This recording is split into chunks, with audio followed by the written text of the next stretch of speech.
Hello, welcome to the next Get Wardle reading podcast. I'm Miss Suggett and I'm going to be reading Echo Mountain by Lauren Walk. The first person I saved was a dog. My mother thought he was dead, but he was too young to die, just born, still wet and glossy, beautiful really, but not breathing. "Take him away," she said, sliding him into my cupped hands. Her voice was cold. Perhaps that was why it shook a little, but I knew her better than that. Maisie curved around her 3 living pups as they poked blindly toward her milk, watched me with waking eyes. I could feel how much she hurt too. "What should I do with him?" I asked. "Bury him beyond the far wall." My mother turned to tidy the bedding straw. It was as red as Christmas. We'd all had a hard night, but it had been hardest for the last of the pups, the one in my hands. I cradled him close against my chest, as if I had 2 hearts, but only one of them was beating, then carried him away from the woodshed into the pale spill of morning light, past the cabin, towards the well, and a grave waiting beyond it. But then I stopped, looked back, and there on the cabin's broad granite step, a wooden pail brimming with cold water, waiting to be useful. I didn't know what was about to happen, but a little flicker in my chest flamed at the sight of that water, full of green and blue from the tree, the sky overhead, calm, simple. It spoke to me with a voice louder than my mother's as she stood at the door of the woodshed, bloody straw bundled in her arms, and said, "Go on then, Ellie." But I didn't go on then. The flicker, the flame, the voice all tugged me toward that bucket, where I plunged the baby dog deep into the cold, cold water and held him there until I felt him suddenly lurch and struggle. "Ellie, what are you doing?" my mother said, dropping the straw and rushing towards me. But she stopped and stared when I lifted the dripping, squirming pup and pulled him back against my chest. "He's not dead," I said, smiling, "not dead at all," which made my mother smile too, just for a moment. "Then he's yours," she said, turning back to the straw. "See that you keep him that way." I didn't know what she meant, that I should keep him alive or keep him mine, but I intended to do both. I sat on the step and dried the pup with my shirt tail, roughing his slick pelt, which made him breathe harder, which made me breathe harder too, a series of sighs as if we'd both been starved from air. Then I took him back to Maisie, who lifted his head and watched as I wedged him between the other pups and showed him the teat meant for him. When Maisie laid her head back down again, she sighed too. The pups all looked mostly the same, dark, perfect. One of them had a white forepaw. Another was bigger than the rest. Another, some colour in his coat. And my boy had some brindle too, and a white tip to his tail, as if it was a brush he'd dipped in paint. So that set him apart. But I didn't need a marker. I was sure that I would know him again in an instant, and I was sure that he would know me. "I'll have to think of a name for you," I told him as he began to gulp down his new life. And I did just that all through my morning chores.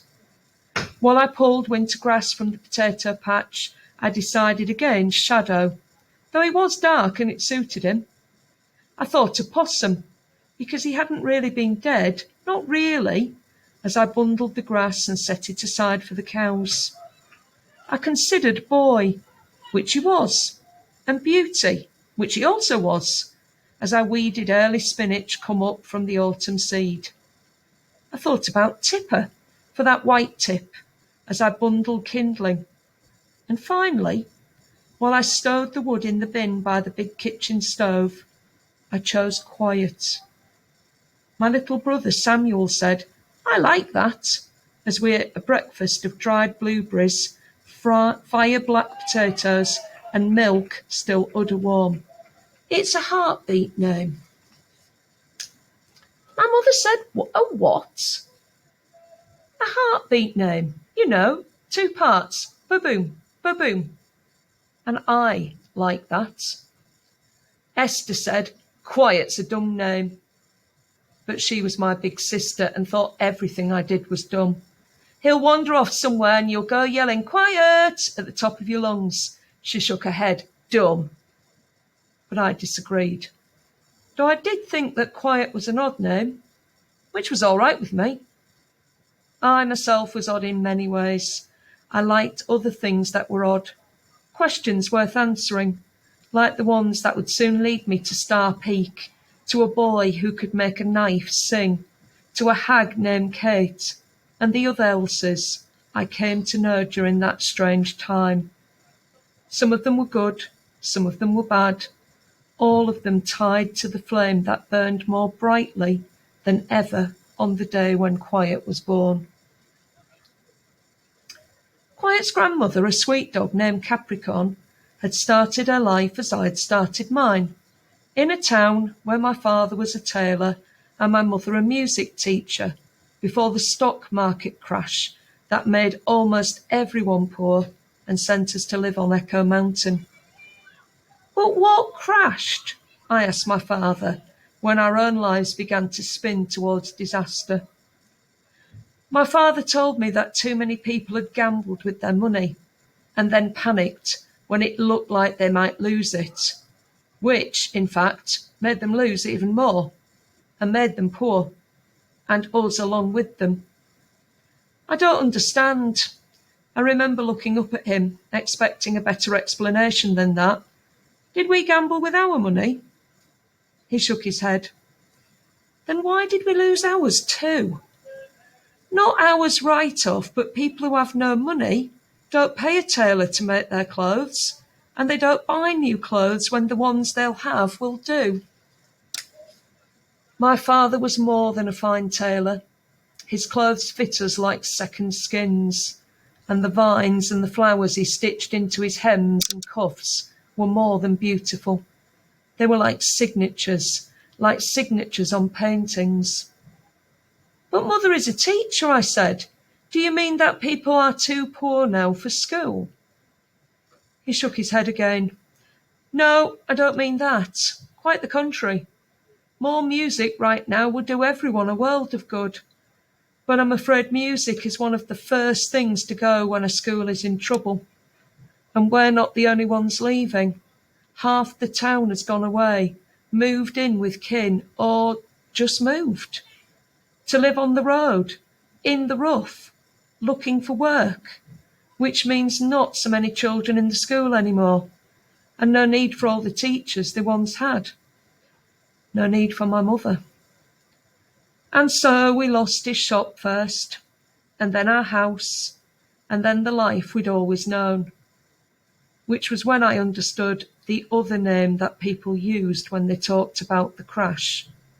The Depression, they called it, the Great Depression, which meant something dreadful and dark. I didn't need my father to tell me that. It was my mother's face, my sister's face, somewhere more distant than that, in my father's eyes, but they're all the same. We took Capricorn with us when we left town, though we didn't know how we'd feed ourselves, let alone a dog. When we arrived at our little portion of mountain, we tied up our new cows, piled our belongings under a canvas to save them from the weather, and lived in a crooked tent while we built our cabin. Poor Capricorn was baffled by our new life in the woods. She had always been happiest under the kitchen table while we ate, or at the foot of a bed, or in the garden we'd had before the crash. But we had no kitchen anymore, no kitchen table, no garden to give her comfort, so we took her into the tent each night, where she managed to give us some comfort instead. It was Capricorn who growled warnings in the night when a bear came close, sending my father out with a torch to scare it away. It was Capricorn who trembled and cried so hard when thunder came that we all felt brave in comparison. and it was Capricorn who brought me the strangest gift I'd ever received. A tiny lamb, carved out of wood, tied with a bit of twine to her collar. "What's that?" I said when she came through the trees one morning, already skinny, learning to hunt for the first time in her life, much as my father was. But she had a choice between field mice or bean soup, so hunt she did. I untied the little lamb and held it to the light. "Where did you get this?" I looked at her in the eye, but she had nothing to say. I peered into the trees all around me, but only saw my father cutting popple, Esther gathering firewood, my mother lugging a pail of water from the brook, Samuel clinging to her skirts. No one else. We had all come to know the other 4 families that settled nearby. They were all good, solid, hard-boiled Mainers who saved bits of string and sucked the marrow from their soup bones. None of them would have dulled their knives with such whimsy. But Capricorn would not have let just anyone get close to tie something to her collar. So I judged that one of those people must have carved this little gift and sent it home with her. Who else? Perhaps they'd hoped that Samuel would find it, but I knew he would lose it in the mud. So I felt like it was meant to be mine. So I stashed it in the toe of a church shoe I was unlikely ever to wear again, and told no one.